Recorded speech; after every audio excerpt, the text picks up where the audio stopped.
بسم الله الرحمن الرحيم. السلام عليكم ورحمة الله. أسعد الله أوقاتكم وأهلا ومرحبا بكم في هذا البث المباشر الثاني اليوم نظرا لأهمية الحدث. اليوم السبت 29 أكتوبر 2022 والساعة تشير إلى تمام 9 بتوقيت العاصمة الجزائر والرباط. تحية لكم من جديد أوفياء قناة وليد كبير. المرجو التأكيد على جودة الصورة والصوت إذا كان ممكن. الصوت والصورة. اليوم لايف سخون شوية على نظام العسكر اللي تبهدل. هذا اللايف اللي عنوانه ناصر بوريطة يفضح النظام المشتت للشمل من قلب العاصمة الجزائر. ننتظر التحاق أوفياء ومتابعي قناة وليد كبير. المرجو مشاركة هذا البث حتى يسمع الجميع. شكرا لكم. إذن الصوت جيد.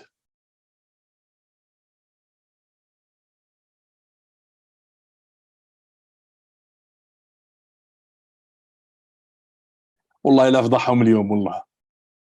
والله يا نظام العسكر اللي تبهدلت اليوم يا نظام العسكر تبهدلت اليوم. تعريت يا نظام العسكر اليوم، تعريت. ولازم الشعب نتاعنا يتحمل المسؤولية باش ما يبقاش هذا النظام الأرعن، هذا السوسة، هذا السرطان في الجسد المغاربي، سرطان في الأمة العربية.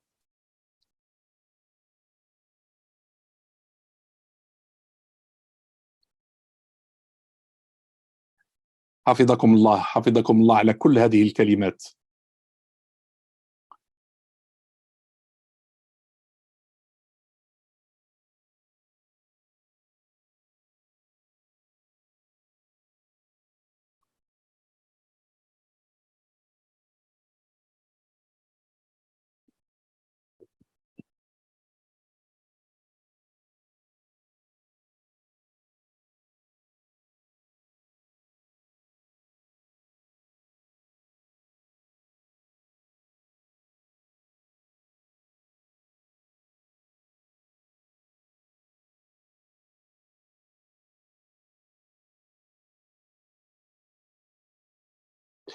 مرة أخرى أجدد الترحاب بأوفياء ومتابعي قناة وليد كبير في ليلة السبت اليوم 29 أكتوبر 2022، وقد تجاوزت الساعة 9 بتوقيت وجدة وبتوقيت وهران. اليوم كما قلت لكم ناصر بوريطة عرى وفضح نظام العسكر الذي قال أنه يسعى للم الشمل. يعني ما وقع، وأكبر دليل على أن هذا النظام الأرعن هو نظام مشتت للشمل. لكن قبل ما نخوض في الكلام أو في تفاصيل ما وقع، لأنه الأحداث راها تتسارع، الخارجية نتاع العصابة، على خاطر حاشا هذا الخارجي هادو يستعملوا اسم الجزائر والجزائر براء منهم والشعب الجزائري براء منهم. الخارجية نتاع نظام العصابة المشتتة للشمل أصدرت بيان أو تصريح حسب وكالة الأنباء. قالت بخصوص القرار نتاع مجلس الأمن 2654. سبحان الله، هذا العام القرار هذا جاء يعني عنده معنى. 26 قنصلية و54 دولة في القارة الإفريقية. يعني دائما ربي مع الحق دائما. إذن العصابة نشرت بيان قالت فيه أن حول قرار مجلس الأمن، إن دراسة مجلس الأمن لتقرير الأمين العام للأمم المتحدة الذي يتضمن وجهات نظر مبعوثه الخاص للصحراء الغربية كان بمثابة فرصة ثمينة للمجلس حتى يرمي بثقله في سبيل ترقية فعلية لمسار تصفية الاستعمار في الإقليم من خلال تمكين شعبه من ممارسة حقه الثابت في تقرير المصير. ما كانش اللي راه خاصه يمارس الحق نتاعه في التقرير المصير كد الشعب الجزائري. أيها النظام المجرم أيها النظام المجرم. وأضاف المصدر تنم اللائحة 2654 المصادق عليها في 27 أكتوبر الجاري على غرار سابقاتها من اللوائح منذ أن تراجعت القوى المحتلة عن التزاماتها إزاء المخطط التسوية المتضمن في اللائحة رقم 690. هو يصف المغرب بالقوة المحتلة، النظام المجرم. قال عن مسار، يعني تراجعت عن المسار، يعني المغرب تراجع عن مسار الالتزام بمخطط ما يسميه بمخطط التسوية اللي عنده 33 ولا 32 عن مسار إعداد صعب يفتقر لأي نية لتوجيه أو تحفيز الجهود المبذولة بهدف الإبقاء على طبيعة مسألة الصحراء الغربية ومعالجتها بناء على عقيدة الأمم المتحدة وممارستها الحسنة في مجال تصفية الاستعمار. وأشارت الوزارة إلى أنه يتعين الإشادة بالموقف الذي تبنته روسيا وكينيا، مؤكدة أن مجلس الأمن كان ليكسب أو لو اتبعه للقيام بدور مفيد. وقالت الخارجية نتاع العصابة أن المبعوث الشخصي ستيفان دي ميستورا الذي تفهم الجزائر مسعاه وتشجعه كان يستحق أن يدعمه مجلس الأمن بعهدة استباقية وبدعم قوي ليضمن له نفس المستوى من التعاون من كلا الطرفين، لا سيما قوة الاحتلال. يعني هو مازال هذا النظام يصر على أن هذا الملف هما فيه طرفين اللي هي حركة البوليساريو الإرهابية والمغرب، التي يقول تهدف شروطها المسبقة إلى التمكين لشبه حل ينتهي بضم الأراضي بالقوة وسياسة الأمر الواقع. وقالت الوزارة في التصريح نتاعها، وزارة العصابة، إن الجزائر التي تحركها روح عالية بمسؤوليتها، عيب تتكلموا باسم الجزائر، سواء تجاه شعب الصحراء الغربية أو تجاه المنطقة ككل، وكذلك فيما يتعلق بفعالية الأمم المتحدة، تسجل بأسف خطرا جدي لتشويه وتآكل المسار الذي من شأنه الإضرار بالسلام والاستقرار والأمن الإقليميين. وجاء في التصريح إن في هذه الأوقات التي يخيم عليها قدر كبير من عدم اليقين على الساحة الدولية، فإن التمسك بأهداف ومبادئ ميثاق الأمم المتحدة في الصحراء الغربية يعد اختبار لمصداقية الإيمان في عدم قابلية تجزئة القيم التي يجب أن تحكم مجتمعا دوليا سلميا وعادلا. واش من قيم راكم تعرفوها يا عصابة الأشرار، يا المشتتين لشبل الجزائريين والمغاربيين والعرب؟ واش من كلام، واش من قيم انتم تتشبتوا بها أيها النظام المجرم، أيها النظام المجرم الذي تسمح لإيران كي تسلح حركة إرهابية كي تهاجم المغرب انطلاقا من الأراضي نتاع الجزائر. كلامك يا نظام العسكر والبيان نتاعك يا نظام يا عصابة المجرمين لا حدث، ويأكد على انهزاميتك. انت اللي راك ضد الشرعية الدولية، انت اللي راك ضد، انت راك في زمن غير زمن الأمم المتحدة والنظام الدولي، انت راك ضد الشرعية الدولية. والكلام هذا نتاعك هو كلام إنشائي تبين على خبثك وسوء نيتك وأنك تسعى لتقسيم المغرب، وهذا هو الهدف نتاعك لا غير. هذا البيان بله وشرب المية نتاعه كما يقولوا المصريين، لأنك أنت بينت على أنك لا تمتلك النية من أجل حل المشكل، ليست لك أي مصداقية، معزول على المستوى الإقليمي والمستوى الدولي، وتدعم حركة إرهابية مسؤولة على مقتل الآلاف من المغاربة والموريتانيين، وتحت مسؤوليتك. ولحد الآن هناك محتجزين داخل مخيمات على أراضي الجزائر بتندوف تمارس الاضطهاد والعبودية وتستغلهم وتتاجر بهم. هذا البيان يأكد على أن الدبلوماسية نتاع العصابة فشلتوا للمرة الألف مرة أخرى، راكم تفشلوا. وهذا المجلس الأمن وهذا ما يحدث عبارة عن تفاهمات بين القوى الكبرى، وراهم يستغلوا فينا احنا وانتم العرابين تاع المنظومه الاستعماريه اللي ما بغيتوش تنعلوا الشيطان وتحطوا يدكم في يد المغرب باش نبنوا اتحاد مغاربي، وباش هذه القوى ما تستغلش الخيرات نتاعنا. عمالتكم للغرب وللشرق هي اللي راها مخليه المنطقه نتاعنا مشلوله وشعوبنا مضطهده. ايها النظام الارعن، ايها النظام الذي لا تفي بما تقول وتنقض المعاهدات وتكذب وتزور التاريخ. هذا البيان لا معنى له وكلام إنشائي. والمغرب حرر الصحراء نتاعه، والمشكل على المستوى الأممي احنا انت راك تساهم في التعطيل نتاعه باش تخدم العرابين تاعك باش يخلوك في الحكم فقط، لا اكثر ولا اقل. اما مصلحه الشعبين الجزائري والمغربي والمنطقه المغاربيه برمتها فلا تهتم لها. واكبر دليل على انك نظام عصابه انت باش نقول لك، ما انا لا ما نعرفش نسبكم، وكان خاطر لو كان نسبكم مانيش عارف كيفاش نقول فيكم.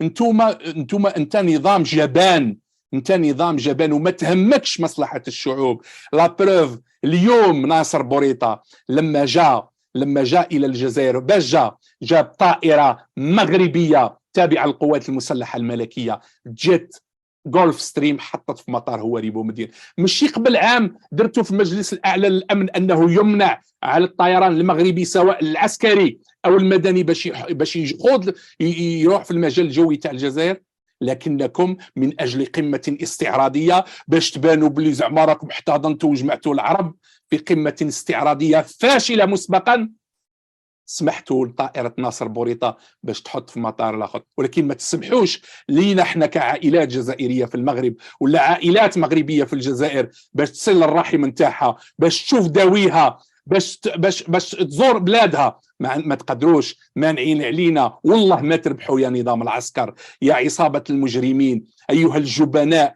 كنت هذاك القرار نتاع مجلس الامن، المجلس الاعلى للامن ماشي مجلس الامن الدولي، باش المتابعين تاعنا يفهموا القرار نتاع مجلس الاعلى للامن نتاع نظام العسكر ما عنده حتى فائده. واليوم بوريطه اخترق لكم وكسر لكم هذاك الشعار اللي كنتوا، ذاك القرار نتاع المنع اللي منعتوا الطيران المغربي. ولا جاء الرغم عن فيكم جاء وحطت الطائرة المسجلة بالمغرب، الطائرة العسكرية التابعة للقوات المسلحة الملكية. وهذا يؤكد على أنكم نظام عراب للمنظومة، يعني عميل للمنظومة الاستعمارية، وما تهمهش الشعوب، ما يهمه لا الشعب الجزائري ولا الشعب المغربي. أيها النظام الأرعن، خديت اليوم صفحة كبيرة من عند ناصر بوريطة. إذن هذا البيان ولا التصريح نتاع قرار مجلس الامن بلوه وشربوا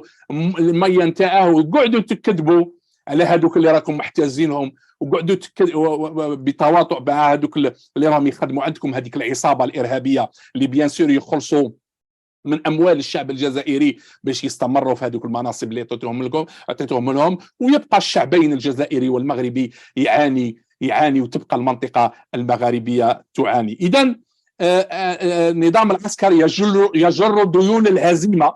اليوم جريت ديون الهزيمة في قلب العاصمة الجزائر، وجريت ديون الهزيمة بإصدارك التصريح تأكد من خلاله على أن دبلوماسيتك ما عندكش دبلوماسية. خلاص أصلا أنت ما عندكش دبلوماسية. 3-0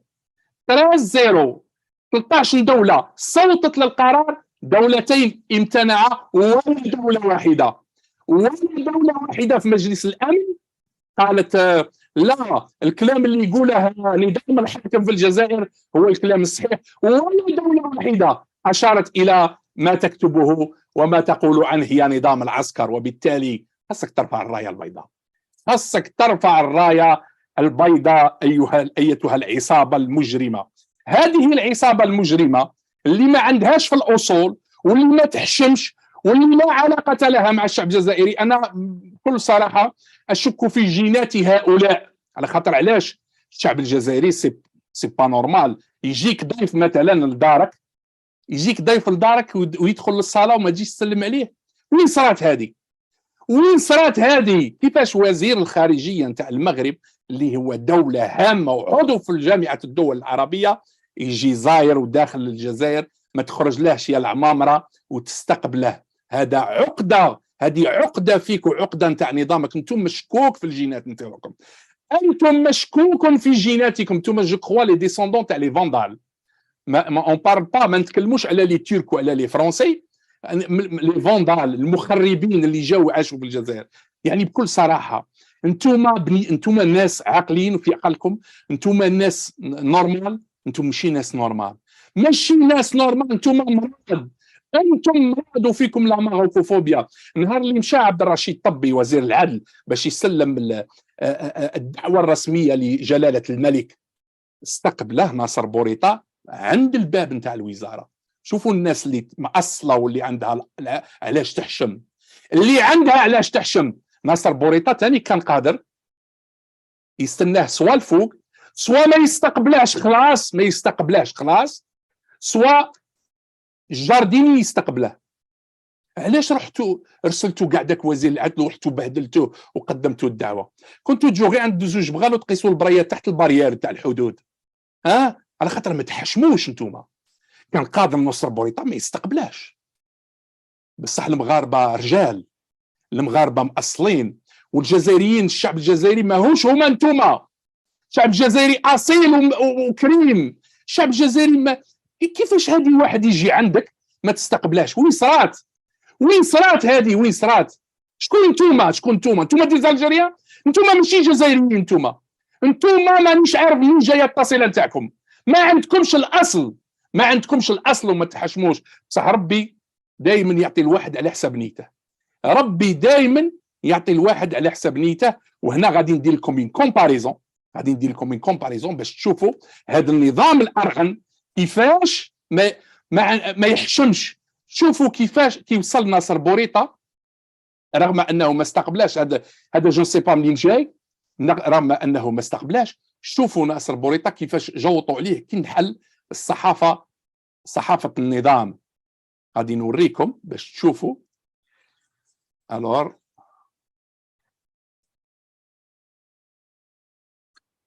شوف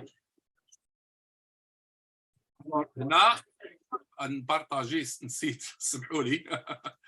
غادي نبارطاجي معاكم. شوفوا هنا كيفاش ناصر بوريطه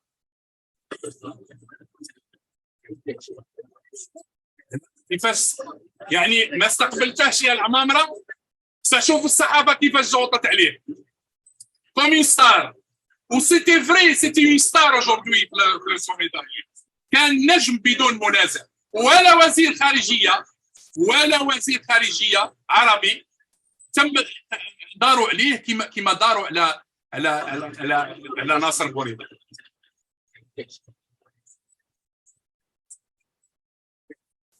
الور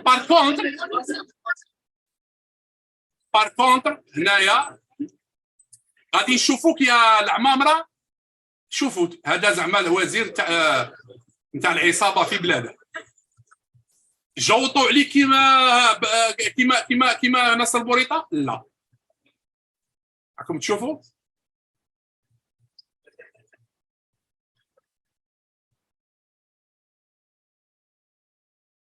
تشوفوا هنايا.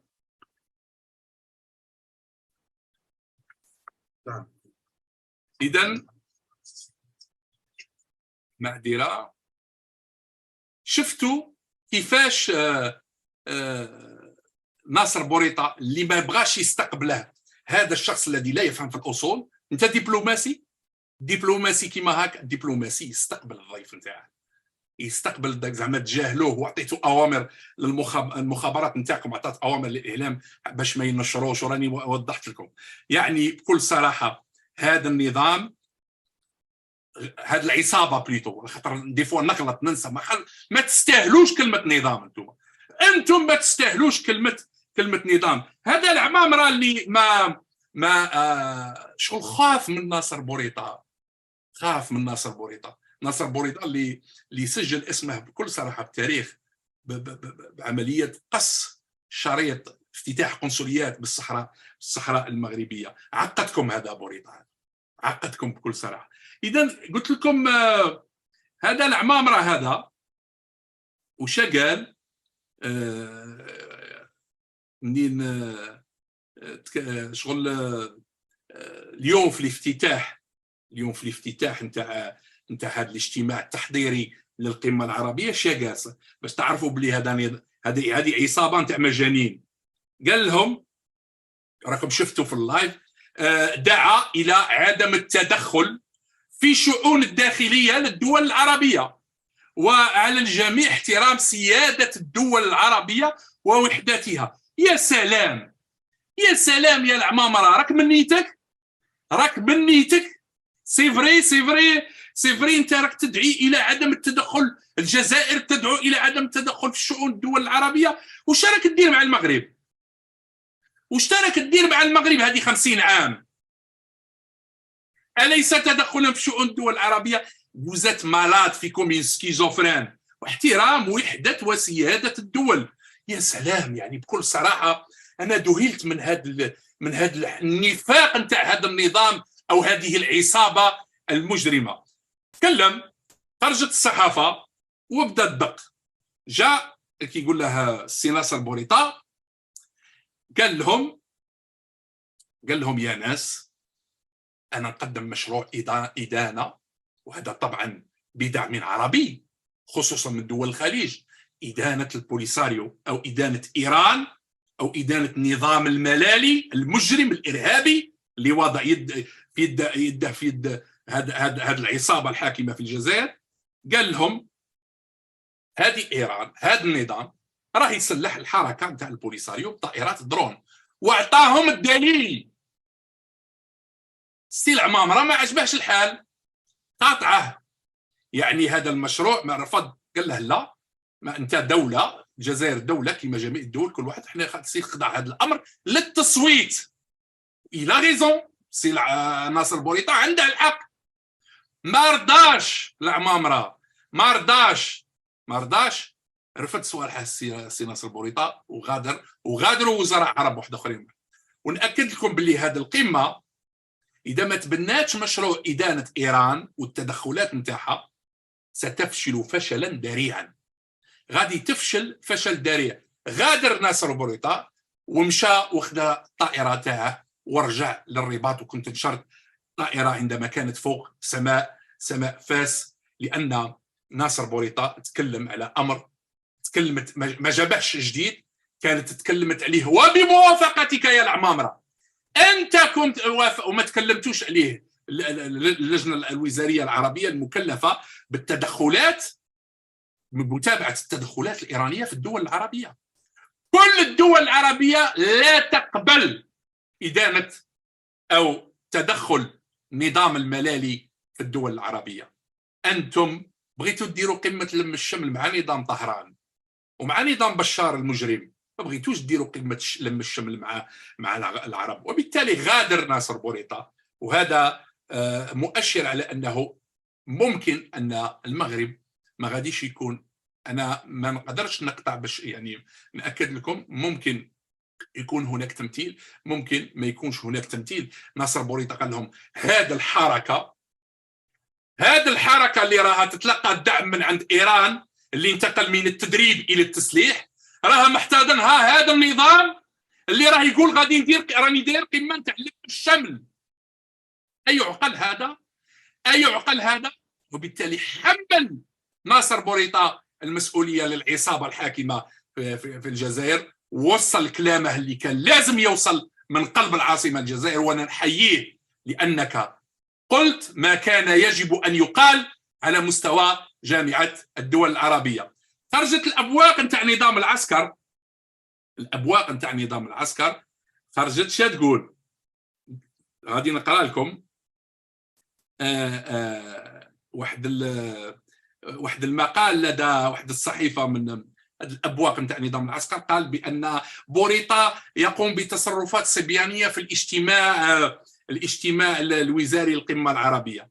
وقالوا باللي حاول الوزير الخارجيه المغربي ناصر بوريطة التشويش على اجتماع وزراء الخارجيه العرب المنعقد مساء اليوم في المركز الدولي بالجزائر العاصمه، المركز الدولي للمؤتمرات. ولاحظ الحاضرون في بداية الاجتماع الذي كان مفتوحا للصحافة الاستفزازات التي كان يقوم بها بوريطة رفقة الوفد المغربي لتتطور خلال الاجتماع المغلق، من خلال خروجه عن أعراف الدبلوماسية وطرحه مطالب غير معقولة وإحداث ضجيج داخل القاعة. شادر الصحافة، تصور مع الوزراء الزملاء نتاعه، تصور مع الوزراء، وغادي نوريكم هنا صور وزير الخارجية المغربي أثناء أو قبيل بدء الاجتماع. ها هو، لا نوريكم هنايا، هذه كي راك غلط يا عصابة العسكر، كي راكم غالطين. إذا هنا هذا مع وزير خارجيه فلسطين، سلم عليه قال لك استفزازات. واش من الاستفزازات؟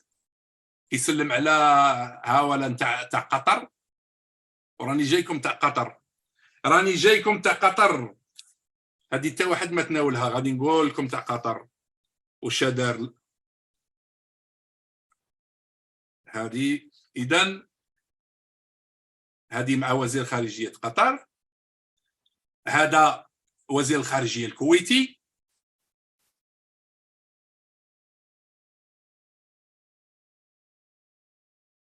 هذه وزيره خارجيه ليبيا نجلاء المنقوش. ثاني ما عجبهمش الحال كي قاعد ياخذ صور مع هذا الامين العام المساعد حسام زكي. هذا مع وزير خارجيه موريتانيا اللي هو استقبله في بلاصه مول الدار مول الدار اللي راح خزن ما قدش يستقبل الضيف. هذا جمهوريه جيبوتي، وزير خارجيه الاردن الصفدي، باش تشوفوا. يعني قال لك تصرفات سبيانيه. واش قالوا ثاني هذا الموقع؟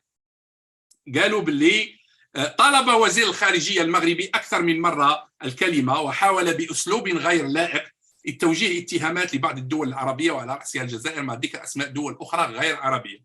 ويبدو ان الضيف المغربي اراد افشال الاجتماع الوزاري التحضيري، وهو ما يتاكد من خلال مغادرته القاعه في تصرف غير اخلاقي ودون استئذان رئيس الجلسه وزير الخارجيه.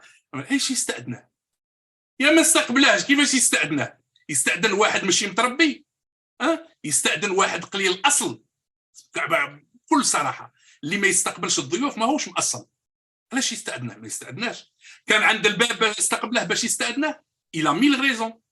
من انا كنت في بلاصته ما نستأذناش كاع بيان سور، باسكو يستأذنوا الناس المتربيين، يستأذنوا الناس اللي يستقبلوا ضيوفهم، ما يستأذنوش ناس كما هاد الاشخاص الذي قلت لكم مشكوك الجينات نتاعهم.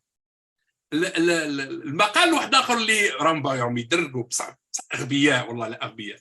واحد غادي نوريكم واحد الصحيفه اش قالت. يعني بكل صراحه سي انكروياب ميفري. هذه اش تقول لهم هنا؟ بوريطه يحتج على خريطه.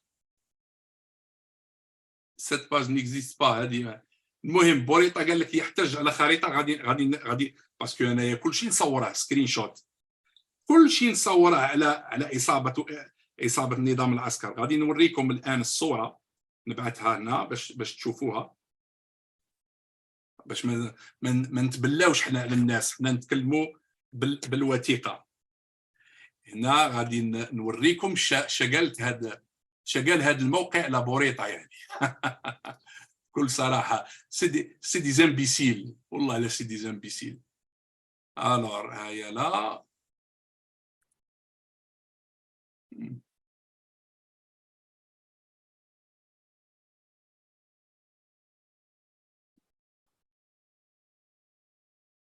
شوفوا معايا شقالت هذه اوراس بوريطا يحتج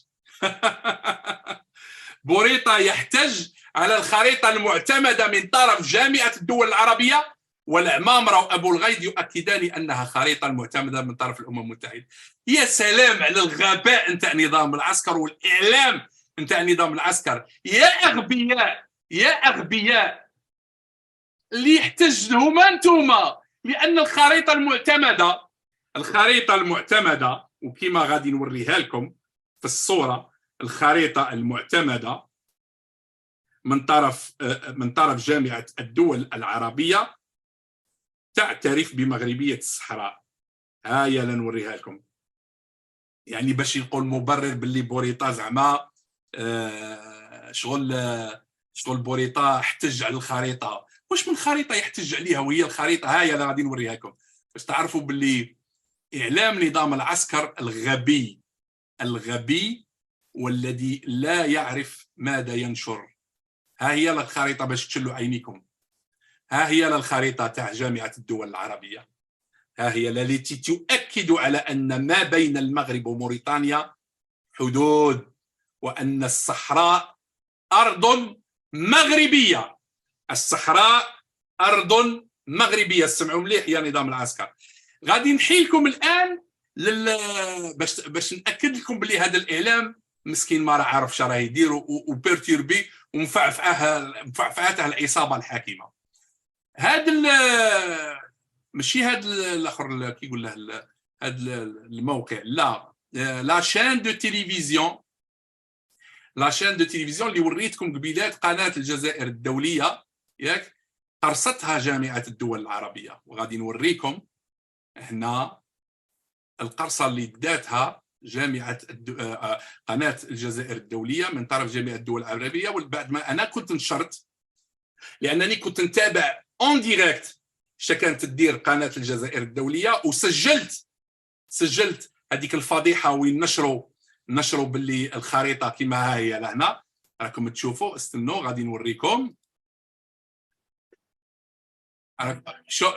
شوفوا هنايا شداروا مشاو نشروا الخريطه، يعني حيدوا قلعوا الصحراء كما راكم تشوفوا. قلعوا الصحراء هنايا، مشاو قلعوا الصحراء.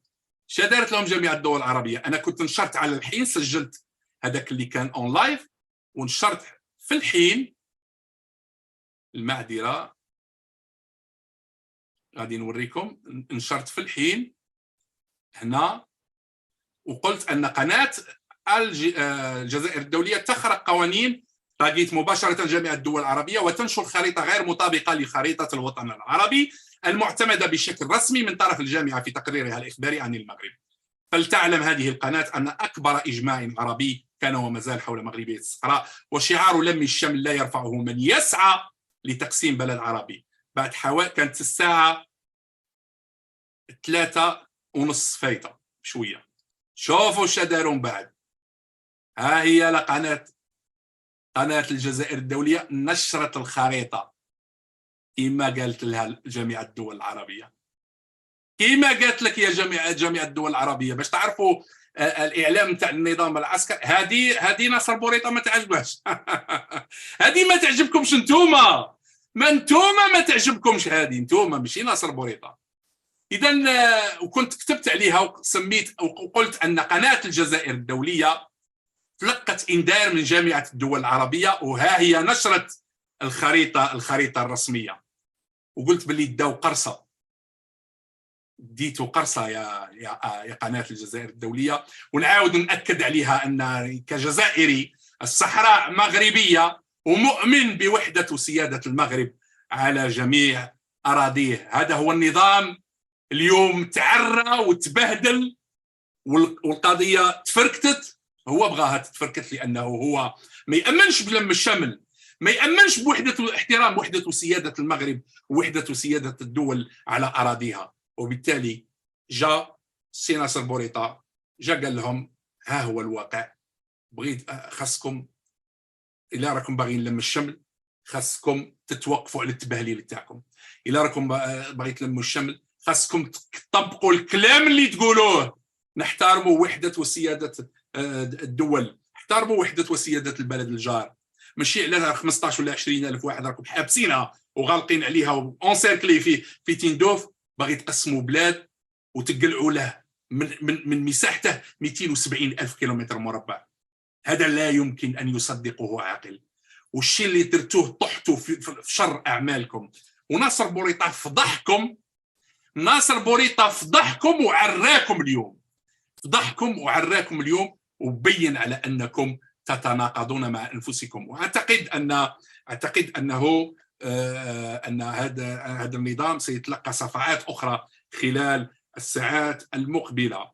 غادي نوليكم الموضوع نتاع القطري باش تعرفوا بلي هذا النظام ما يحشمش وراه يتبهدل. وعلى جال القمه بهدل روحه. غادي نقول لكم، غادي نوريكم واحد الامر يعني بكل صراحه يعني صادم. ما انتبهتلاش الصحافه، لكن غادي نوريه لكم الان بعد قليل باش تعرفوا كيفاش هذا النظام يحتقروه هذا النظام يحتقروه، لانه هو وصل روحه. هذه العصابه وصلت روحها، غادي نوريكم هذه الصوره اللي عندها معنى كبير. هذه الصوره عندها معنى كبير، هذه الصوره هذه